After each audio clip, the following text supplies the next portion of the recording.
शहर के शोरगुल के बीच सलीम की रंगीन गुब्बारों की गाड़ी खुशी का एक छोटा सा प्रतीक बन जाती है।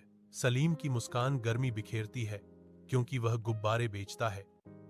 उसकी आंखें कड़ी मेहनत और ईमानदारी को दर्शाती हैं। शहर की हलचल सलीम के जीवन की चुनौतियों को दर्शाती है, जो उसके खुशमिजाज स्वभाव के बिल्कुल विपरीत है। एक पुलिस वाला आता है, उसका चेहरा गुस्से से तमतमाया हुआ है और वह बेखबर सलीम पर चिल्लाता है। बर्बर दक्षता के साथ पुलिसकर्मी सलीम के रंगीन गुब्बारों को फोड़ता है, जो व्यस्त चौराहे पर टुकड़े बिखेरते हैं। सलीम देखता है, आंसुओं से उसकी आंखों में धुंधलापन छा जाता है, जैसे उसकी गाड़ी पलट जाती है। उसकी आजीविका जमीन पर आ गिरती है। कार्यालय के अंदर सलीम को एक चाबी मिलती है।